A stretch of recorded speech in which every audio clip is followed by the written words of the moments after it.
If you're following a low-carb or keto diet and you switch from sugar to stevia, monk fruit, erythritol, xylitol, or some other non-sugar sweetener, and your blood sugar looks like the Andes Mountains with all kinds of crazy peaks and valleys, or you are still plagued by sugar cravings, or you feel like you have uncontrolled hunger, this video is for you. Hey everyone, this is low-carb and keto nutrition specialist Amy Berger, and you are watching Keto Without the Crazy, where we talk about low-carb and keto diets in a simple, down-to-earth way so you can get great results without needing a dictionary, a PhD, or to take out a second mortgage to afford all kinds of expensive, newfangled products. If you appreciate a sane, uncomplicated message about all this, please hit that subscribe button so you don't miss future videos. All right, let's get right into things. We got a very controversial topic today.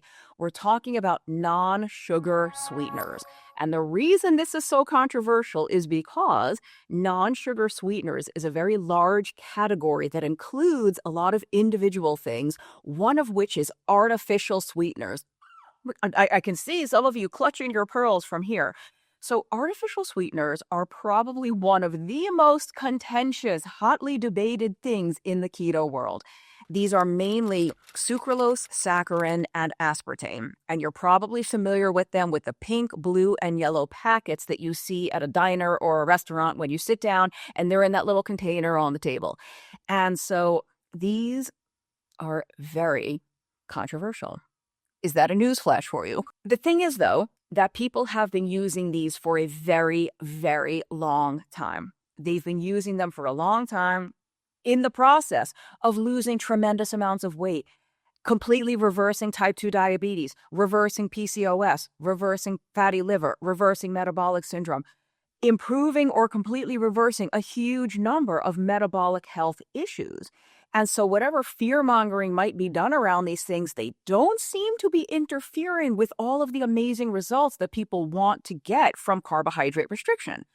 And to look at two of the specific things that are often mentioned about artificial sweeteners, and everyone, they might go by different names if you live outside the U.S., but in the U.S., it's really Splenda, Sweet and Low, and Equal or NutraSweet. But again, it's sucralose, saccharin, or aspartame are really the compounds we're talking about. Some research years ago linked these things to cancer or increased risk for cancer. This has long since been debunked. It's not true. I personally have no reservations in using this stuff. I use Sweet and Low, the pink, the saccharin, in my coffee every single day, unless I'm out somewhere. If I'm at a restaurant or a cafe and they only have Splenda or they have stevia, I'll use whatever's handy, but I personally have no fear about using this stuff. And so the other thing that is often mentioned with artificial sweeteners is that they negatively impact your gut biome. And I'm what I would call a gut biome skeptic. I don't think anyone knows what an optimal biome is or a healthy biome. So if you ingest something and it changes the bacteria that live in your colon, if it changes the balance of species or the types of species, that isn't automatically bad. Everything you eat will change your gut bacteria. Going on a keto diet from another diet shifts the flora. Eating certain types of food can shift the flora. So I just don't think anyone really knows what a healthy biome is, because think about it. Should someone that lives in the Amazon rainforest have the same exact gut biome as someone who lives in the Arctic Circle? Their diets are radically different, yet you can have tribes people in both of these areas that are perfectly healthy, and they probably have very, very different gut bacteria. So just because something changes your gut flora doesn't mean it's a negative change. So again, I have no reservations about this stuff. I will die on this hill.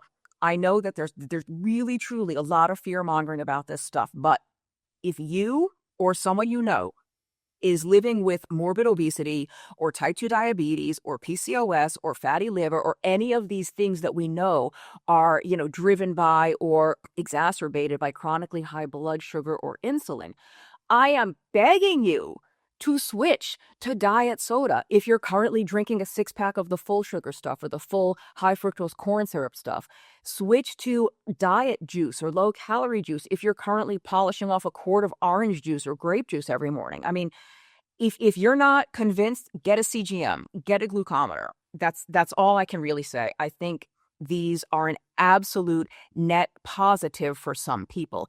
If you don't want to use artificial sweeteners, if you prefer to stay away from them, by all means do. The nice thing about keto, despite what the food police on other channels would have you believe, the nice thing about keto is that you get to do it the way you want. If you are using a product, using a sweetener, and you're getting great results and you're happy and you love it, and this makes it easier for you to stick to, keep doing it. It doesn't matter what they say. Tell me, do you use artificial sweeteners? Do you use any of this stuff and you're getting great results? Drop a comment. Maybe somebody else needs to see that it's not just me. All right, moving from artificial sweeteners over to sugar alcohols, you can recognize sugar alcohols on a label because they end in -itol. Sorbitol, xylitol, mannitol, maltitol, erythritol, anything etol, it's a sugar alcohol.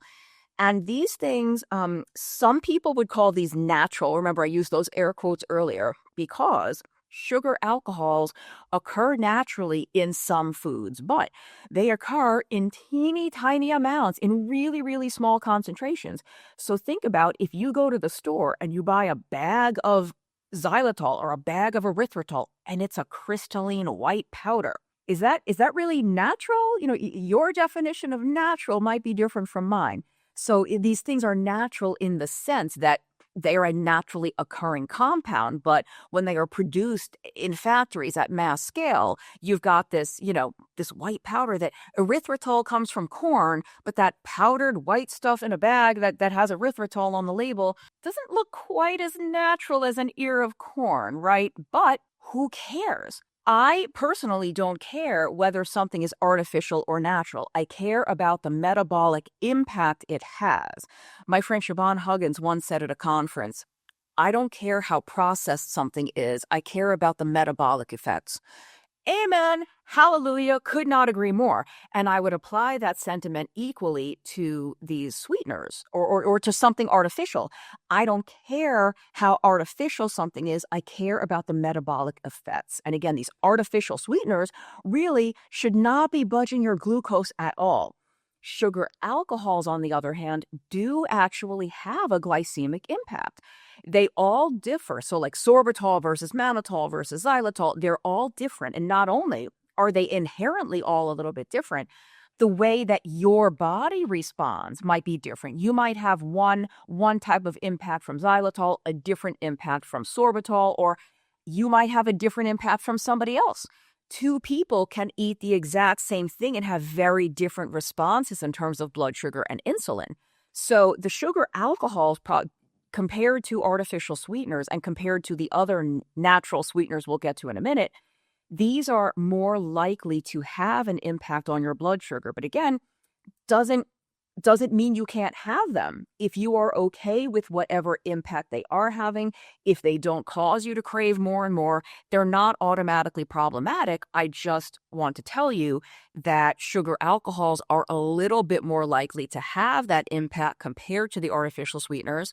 And the impact they have, however, is lower than sugar. So even if your blood sugar rises in response to, let's say, sorbitol or something, it should rise a lot less than it would rise in response to sugar or, maple syrup or honey or molasses or any of these other sugar type sweeteners or corn syrup type sweeteners. All right, let's shift focus now from the sugar alcohols over to the other sweeteners that could be considered natural, but there's those air quotes again. And this would be your stevia, your monk fruit, and your allulose. And allulose, just like the sugar alcohols, does occur naturally. It happens naturally in like jackfruit, raisins, maple syrup, and some other stuff. But tiny, tiny concentrations in these foods. To make a big bag of it that you can buy, who knows what kind of stuff has to happen at a factory to produce that. And again, doesn't really matter if it's artificial or not, but what really matters is the metabolic impact. I'm just telling you that you think, oh, allulose is safe, it's natural versus versus something artificial. I don't think it's as natural as you think it is. And I would say the same thing about stevia. Stevia is a plant. It's a green leaf, and you can buy dehydrated stevia leaves. It's basically just green powder because it's the dried leaves all crumbled up. Most of the stevia that you all are using, again, is probably either like a white powder or it's an extract. If you buy a yogurt or a bar or keto cereal that has stevia, it might say something like Reb A or steviol glycosides or like Rebaudiana. These are like fractionated extracts of stevia. So like this naturalistic fallacy has got to go. And another thing that's interesting about these sweeteners, not so much allulose, but really stevia and monk fruit more so, is that because these are so potent and so highly concentrated, they have to be bulked up with something else. Like if you were to buy a bag of monk fruit or a bag of stevia, the bag is like empty. There'd be like 2 molecules in the bag because it only takes such a tiny amount of monk fruit or stevia to provide a massive amount of sweetness. So they typically bulk it up with erythritol. Most of the blends that you buy are stevia and erythritol or monk fruit and erythritol, and it's just because they need to bulk it up. But it's the same thing with the artificial sweeteners. Artificial sweeteners are typically packaged with dextrose or maltodextrin, again, just as a bulking agent. Because if you had a little pink packet of saccharin, there'd be like 2 grains, 2 tiny little like atoms of saccharin in there because it's so sweet. So they have to add dextrose or maltodextrin or cream of tartar or whatever you might see on these labels. And some keto people got all up in arms a while back, or it kind of ebbs and flows, this controversy. It comes and goes. But there was a lot of people basically freaking out. It has dextrose. It has maltodextrin. Oh my God, the glycemic index of maltodextrin is so high. Yeah, but you're talking about taking in a micro fraction of an amount. It's such a small amount, it's almost negligible. So I realize this stuff is controversial, but again, there's so many people using this stuff and getting great results. It's not standing in the way of them reversing their diabetes and having totally normal blood sugar. It's not getting in the way of people losing weight. So I just don't think this is that big a deal. And they often cure lunch meats with this stuff. Like that's another place where we might be getting something like dextrose. And there's people eating deli turkey, deli ham, deli roast beef, and again, saying goodbye to long lists of medications, kissing goodbye, long list of medical problems. Tell me, is this video resonating? Are you glad to have found someone who talks common sense and context in keto? Be sure to give this video a like and drop a comment so that I know you want more content like this. Okay, there's one more important thing that I want to talk about before we start wrapping this up. In my opinion, one of the biggest issues with these non-sugar sweeteners is not so much what they're doing to your blood sugar. You've probably already figured that out. The issue is that when you count net carbs, and this is particularly with regard to the sugar alcohols, but it applies to all of it really. When something is very low in net carbs, you can be misled to think it's a free food. Like the calories just disappear. Oh, because it's 0 net carbs or only 1 or 2 grams net carbs, I can have as much of it as I want. And I can't tell you how many people I see getting into trouble when they're polishing off a whole pint of keto ice cream every other day because it's only 2 or even 4 grams of net carbs. Oh, that's so low in carbs, I can eat the whole pint. This cookie, the whole batch only has 2 grams of net carbs, I can eat the whole sleeve. I wish. This stuff is not free foods. And not only can it cause you to, I hate to use the word binge, but the fact is, if you are someone who could polish off a whole tray of brownies, you can probably polish off a whole tray of keto brownies. Or if you were going to eat that whole sleeve of cookies, you could eat the whole sleeve or 2 of keto cookies. So these sweeteners don't really exonerate these foods to the point where like it just disappears. This food energy we're taking in just magically just evaporates.